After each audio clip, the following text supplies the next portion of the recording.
Today we remember not just the man, but the voice that challenged us to think, to question, and to stand firm in what we believe. Charlie Kirk's words were more than art. They were sparks of courage, reminders that truth must never be silenced. Though his voice is gone, his message lives on, because conviction does not die, and freedom's defenders are never silent. Okay, well, welcome to Life is for Living. Tonight, David Riddell and I are going to spend this time just talking about who Charlie Kirk was. And this is a tribute to a young man who stood up against the world's agenda, I suppose, and on truth, and to give youth an alternative mindset and to question the narrative that had been given to them. And as we all heard this week, he lost his life. He was assassinated at a university in America, in Utah, I believe. And it's very sad. It's a tragic day for America, for truth, for freedom. But really, is this, the state of the world that we are really in, that we are in at the moment, is it going to continue down this road? What do you think, David? It's that on the life of Charlie. Well, I'm pretty sad about it. He was a voice for reason. He was a voice for truth. He was a voice for conservative values. And he was really about the only antidote, himself and Ben Shapiro, that youth had access to. He would go into universities, go into high schools. He would challenge the prevailing narrative. He would begin to bring another perspective. And because he wasn't trying to be PC, a lot of people hated him for that he stood in the road of their psychosis. He stood in the way of their left leaning, and he opposed the narrative that they had been fed by liberals and Marxists at high school and college for so long. I just think the world is a poorer place because of the loss of Charlie. And, I'm not totally surprised, because young people can be very impressionable, very fixated, and very determined in their idealism to clean up the world. And evidently, this is what happened. A young man decided that Charlie was spreading hatred and division simply because he was standing against the tide, bought himself a cheap high-powered rifle and telescopic sights, and that's the end of Charlie Kirk. But I'll tell you what, it's not the end of his voice, it's not the end of his ministry. And if his outraged widow has anything to do with it, when her courage kicks in, has already kicked in, we're not going to see the last of his ministry or the organization that he set up. Mm-hmm. Yes, Erica, his wife, did a video today. I don't know if you got to see it. Where she's, Yes, I have. Yes, yeah, stirring. very, very moving. Very determined to continue on, because of course it wasn't just Charlie, although he was the instigator, but he's got a team behind him. And he was actually also endorsed by President Donald Trump, and was looking at perhaps being involved there at some stage. So he had, quality contacts and quality friends and associates around him, which I'm sure will continue this on as well. And I actually saw him one day with a bulletproof vest under his t-shirt, and I thought, he knows. In the same way, Ben Shapiro also goes into the public eye behind a bulletproof vest. So these guys know that in a nation that is gun crazy, they make an easy target for any youth or any fixated person or anyone who can't tell the difference between truth and hate speech as a target. And I suspect that really he took a bullet for the same reason that President Trump almost took a bullet. And of course, he was largely responsible for getting Trump into office because he backed him fiercely, just as Ben Shapiro, his peer, did. Yes. So, we have to sort of pause, I think. And, the way that the world is going now, it's getting darker out there for people to actually say their say. Yet we are meant to be countries that are free, with free speech. And I know myself, if I say certain things, I have to be careful because, people can get quite uh, irrational and nasty. And it could be it's just a different perspective. So Yes, we need and to be more tolerant and to hear out other people's perspectives so that we can learn about them and understand.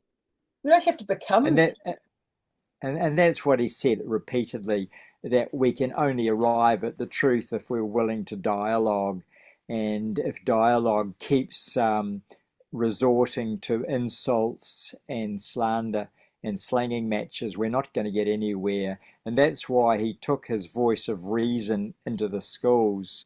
But it was a time during the Black Lives Matter uh, focus where his message was not particularly palatable for people who felt like blacks were victims from beginning to end, were not responsible for their own choices, were being set up for failure, and he would come in and completely upend that. Mm. Why are blacks leading in the crime statistics? Why are they leading in the premarital pregnancy statistics? Why are they leading in the unemployment statistics, etc.? And his personal responsibility push wasn't always well received by people who wanted to make out whites to be the perpetrators and blacks to permanently be the victims. That wasn't a popular message in America. Mm. Neither is the message that there are not more than two genders, Right. and he refused to distinguish between biological gender and sex. He refused to believe that there's more than two sexes, and some very unpopular stances taken on campus again and again, to the point where he had to have bodyguards. He was getting so many threats. Very sad for America. Not a good reflection on where they're going, is it? Is it any different here, David? Well, yes, it is different in as such as guns are not quite so quickly resorted to, and but Poppy Parker will probably think it's pretty much the same. The hostile reception she got in Auckland was very symptomatic of what Charlie was up against in the States. I Mm-hmm. don't think she's been back, has she? Um, I think so. Nobody really did their job to defend her or to prosecute. Nobody really stood up for free speech. And I've experienced that myself. Um, uh, my argument against the transgender and homosexual conversion therapy laws had more to do with the need to preserve free speech than try and convert anybody's orientation. So uh, there's a single narrative. Charlie didn't fit into that for a lot of people. One man took the law into his own hands, and I think when they investigate his background, they'll discover that he went his own way. He got brainwashed, if you like, because he comes from a conservative Republican Mormon family, for goodness sake. He was the only one in his family uh, that had views so radical and so full of hate. And, the paradox is that he took it upon himself to assassinate Charlie because he considered Charlie to be a source of hate speech and division. And so, as far as he was concerned, he was the hero getting rid of an evil influence. And it's not unusual for the left to consider right wing conservatives as evil. And the way they use language when you're trying to point out a truth, they'll tell you that you are using hate speech and that you are verbally abusing them, and that they have rights to take you to law simply for saying things they don't want to hear. It's a crazy old world at the moment, and in some regards, I blame liberal hysteria. I blame lockstep. Have you ever heard of intellectual phase locking, Kylie? It's a fascinating study. No. Intellectual phase locking, where all the Marxists speak in phase, they get into lockstep, they take hard left-wing stances, and it gets to the point where you're in an echo chamber. And that's what I fear the most for young people. They drop into a media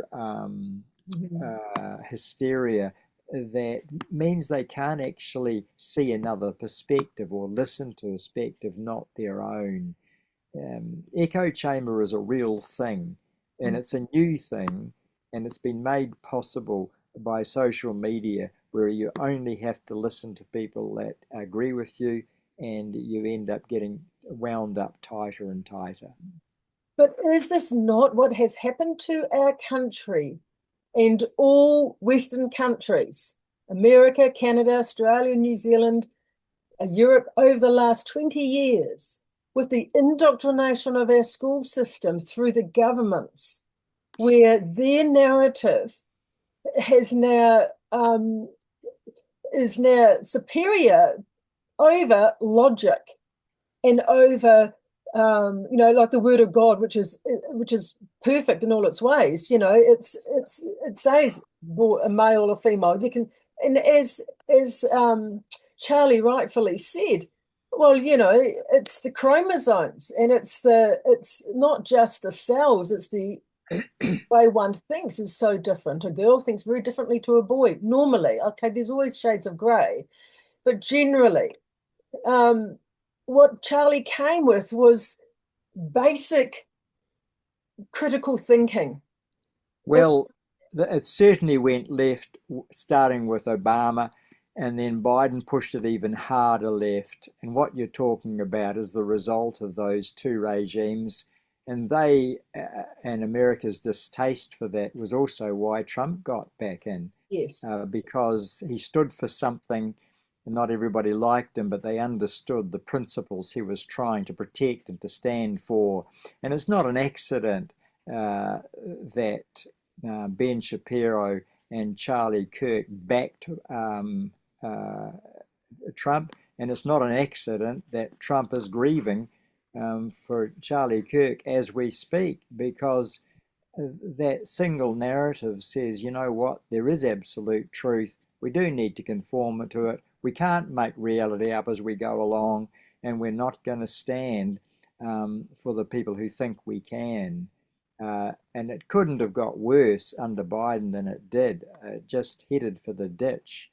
And even Democrats began admitting that they'd lost the plot. And as a result, quite a few of those left-leaning people are coming right again. Mm-hmm. So for Charlie's death to not be in vain, should we not be wanting to challenge ourselves, to have these open debates with one another on things that are different to what we've been taught or different to what we think? Absolutely. In fact, it's in thesis and antithesis that we get to synthesis, and that's the guts of a good PhD. Start with a thesis, apply an antithesis, and then come up with a synthesis and write a PhD about it and become famous or rich or neither. We find out what we think by dialogue. We find out what we think by listening to good debates. And that's what Charlie Kirk was really supplying in front of thousands of college and university students. He was supplying some good material for good debates. Mm-hmm. And there are other speakers that I highly recommend for people who are really going to be missing Charlie. And let me just get you a couple of names here.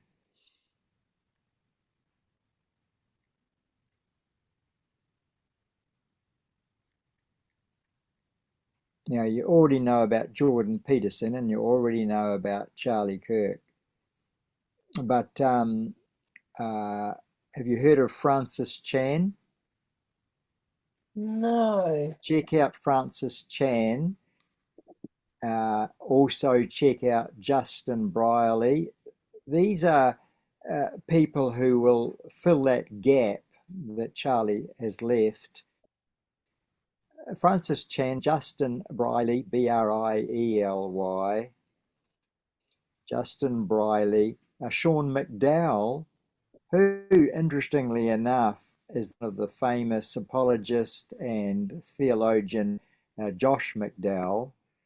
Now, I haven't heard Sean, but I intend to. I've just had him recommended to me very highly. And I think that one of the best quotes regarding Charlie's death is by M.J. Flores. M.J. Flores, Flores, said, "Destiny starts with a choice of who we walk through life with," and quoted Corinthians 15:33, which to me sums up what happened in the case of this young man who at only 22 years old decided to assassinate a leading light of our society. In 1 Corinthians 15:33 it says, "Do not be misled, bad company corrupts good character." And that's what it comes down to. Youth choose their lives and their future by the company they choose in their adolescence.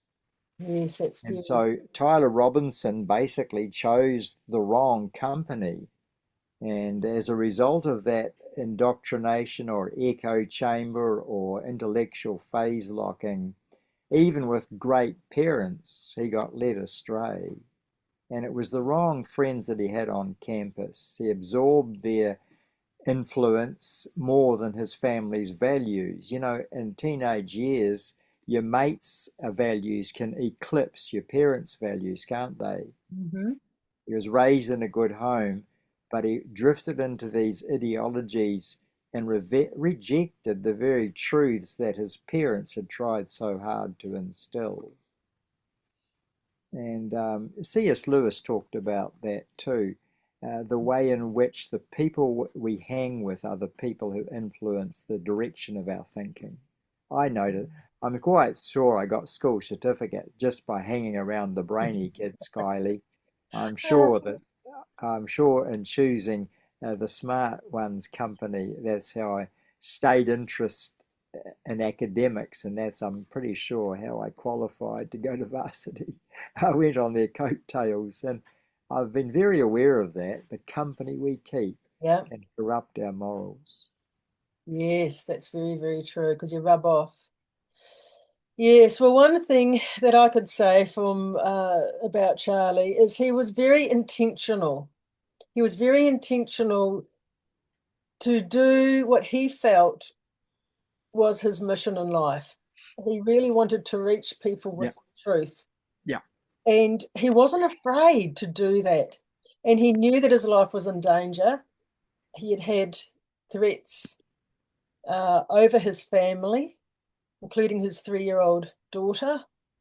But he didn't, I mean, he could have probably had a bulletproof glass shield in front of him. Perhaps it would have been a good idea. But I guess at the end of the day, he was there for a reason. He was there for a purpose, and he cared about the youth tremendously.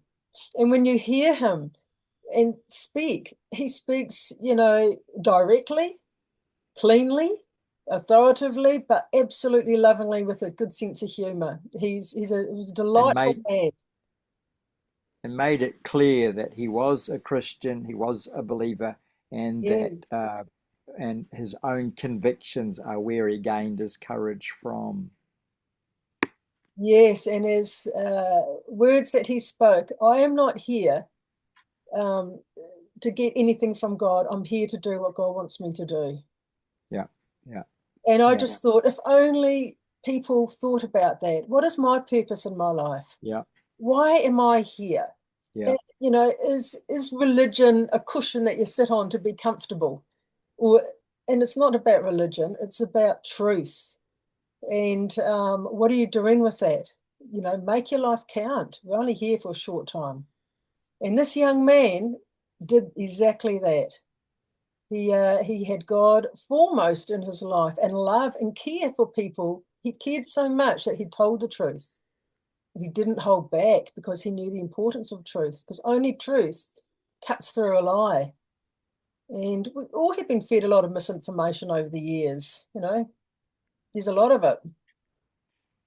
Well, knowing who you are is the first principle of success, because if you know who you are, then you know where you're going, you know what you're going there for, and you know why you're doing it. And Yes. you're quite right, that sense of mission and commission. It's the commission that determines why we get up in the morning, isn't it? It's the commission that determines whether our life will amount to anything. Yes, and he was very deliberate in what he did. He knew that his mission that he was on, and yeah, it's going to be a different world without him. I think America will really feel that lack, but there's plenty of people to step in his stead. And maybe many of them, and maybe, you know, there's people here in New Zealand and Australia that really want to take that mantle on as well. Don't be afraid to speak truth. That's right. We must That's not right. allow fear and intimidation, I because think it they'll was won then as soon as you do that. I think it was Billy Graham who said, when one man speaks up and stands up, it puts steel in other men's bones. Yes, It puts steel in their spines when they hear one voice speaking up and standing up. yes. Oh well, thank you, David. We'll finish with another tribute that I have um, here. Let's do this I one. think you, Yeah, I think you faded out there. Do you want to repeat that statement? let's just do another tribute before we finish this one today. Yes? Alrighty-o. Could never run a ground game. They weren't experienced. You know Charlie, right? This is the greatest generational realignment since Woodstock. This generation is the most conservative generation that we have seen in well over 50 years, and the numbers show it. What young people especially are screaming at is they say, give me a structure that I can live my life by. And especially with young men, more challenging of them, more saying, you know what? Honestly, I'm not going to talk down to you. Stop being a boy and become a man. You want to learn what that means? Come to church and I'll tell you what it means to become a man. Because we have the greatest story ever told. What can I do to save the country? You answer that question every single day, because you are doing the work to save this beautiful republic. You are doing something that is bigger than you. That's stirring. It is. Do one more. We'll finish on this one. Thank you. How old are you again? 13. 13. Here's a couple of things I want to encourage you to do. Learn something new every single day. And focus on what it means to be a good person and a person of strong character. Aristotle said that courage is the ultimate virtue. Without it, there are no other virtues. If people aren't courageous, you don't have honesty. You don't have justice. You don't have beauty. You don't have wonder. And so at age 13, I want you to commit yourself to a life of courage. Courage is doing the right thing when you don't know how it's going to work out. Courage is committing yourself to the correct course of action, regardless of the cost associated to it. Every human being, I believe, is made in the image of the divine, is sacred, is unique. And if we get away from this principle as we have, we not only have moral degradation, we not only have the collapsing society around us, but it's bad for that being itself. That being itself is unique. That being has rights. And who are we to say, just because we're older, that we get to murder it? Thank you.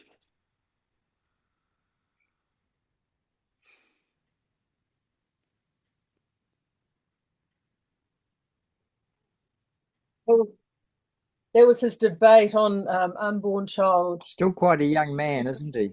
And yes, it's got a Yeah. young family, a 1-year-old and a 3-year-old. Well, he achieved a lot in his 33 years. He did. He did. Well, thank you everybody for this. Thank you, David, for joining me. on this tribute tonight of Charlie Kirk. God bless everyone. Thank you. God bless.